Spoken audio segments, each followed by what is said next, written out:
guys, it's Chrissy and I'm here with my January RYBSAT roundup.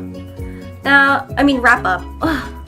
Okay, so originally I was supposed to just read Ender's Game, the whole quartet plus the sequel, but that didn't end up happening because I sort of overestimated my ability to finish.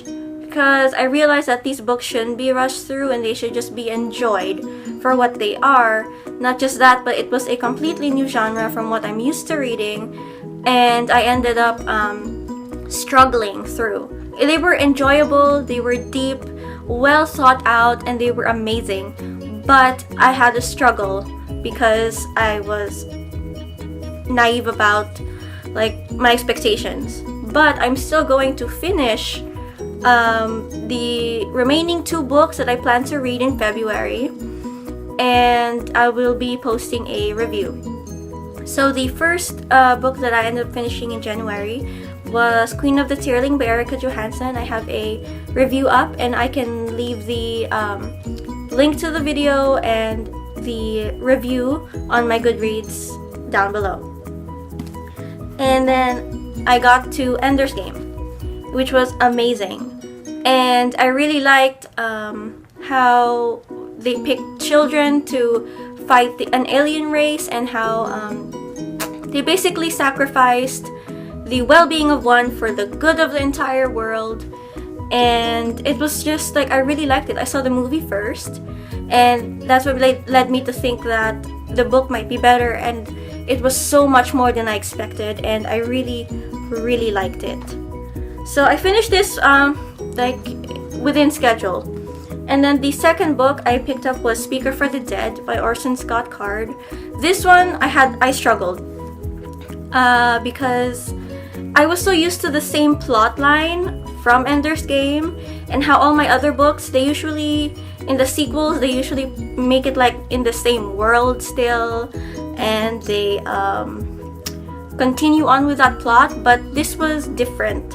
They introduced a new race of alien, a different people, in a colony world, and basically I struggled. It wasn't until Ender came, and then when towards the end, basically, I was really excited to finish. It was well thought out, and the philosophies were amazing. But yeah, it's hard for me to open my mind up to this genre because I was still stuck on the first plot. The first book, so this was pretty good, but I struggled. And then after that, I wanted a break because I just needed something to turn my mind off. Well, not really turn my mind off, but I mean I was thinking a lot already because of Ender's Game and Speaker for the Dead, that I just needed a break. Okay, and then that was when RYBSAT happened, round 4.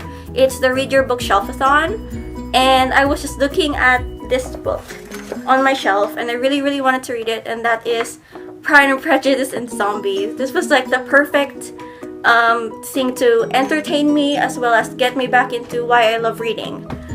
Yeah, I ended up kind of a slump because of Speaker for the Dead, but it was to be expected because I overestimated my ability. Anyway, this was so basically the higher class goes to Japan to learn the deadly art, while the lower class goes to China in order to battle, to learn the deadly arts to battle the zombies. And it's just so amazing. It's obviously by Jane Austen and Seth Grahame-Smith. I think he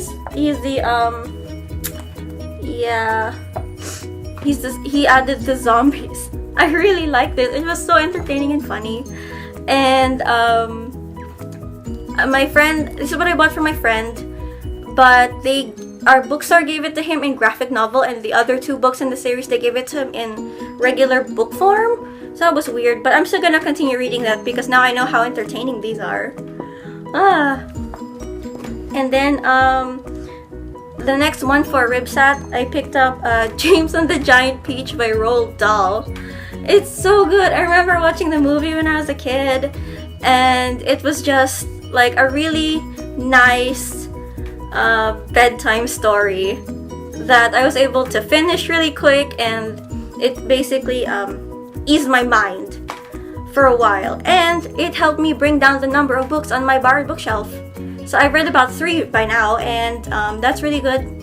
So I'm at least working on my emptying that shelf out by the end of the year, hopefully, because I tend to borrow more than I can read. And then after that, I picked up Xenocide, the 3rd book in the Ender's Game quartet. It's very good, and I was because I struggled a bit again, but it was more because of the science fiction language and the philosophies that he would add into the book. I found out some other people also had problems with it, because like they got bored and they wanted to skim, or they did skim over that part of the book. But I did get bored, but I made sure to read it just in case I didn't miss out on anything later on. What else? So I put this down for a while, but I was able to finish it quickly. Well, it took me 2 weeks, but I was able to finish it after reading like about 200 pages in one night, because I suddenly got into the mood of reading. And then the last one, well, not really the last, because I read this while reading Xenocide, is the 1st book of Spiderwick Chronicles, the field guide. I remember seeing this in my bookstore when I was a kid, and I really wanted to read it, but my allowance wouldn't let me. So there was a sale. I went to this one I found in the used bookstore. So I got it, and now I have books 1 to 5. I already read 2 to 5, but I know I did something wrong there. But then again, this is a children's book, and it was really easy to follow, so it's not like I really missed out on much. Which is what I found out when I read the book 1. I'm like, oh, well, they basically explained book 1 in the rest of the series within like 2 or 3 sentences. So, yeah. Anyways, that was my January and RYBSAT roundup. Have you guys read any of these books? If you have, let me know so we can talk about them. What do you think of science fiction? Would you recommend any science fiction books to me that would be a lot easier to read, or that you think I should read in order to really immerse myself in science fiction? Yeah. Link. Oh wait, no. What's the word? Oh yeah, like, comment, and subscribe if you want. Let's be friends. Let's talk. See you. Fantasy that I thought it would kind of be like that, but with spaceships. But it seems like I was a bit too naive when I was thinking of it like that way.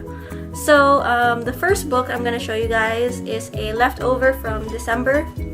I finished The Queen of the Tearling by Erika Johansen. I have a new video. Oops. Okay, I have a new review. My books.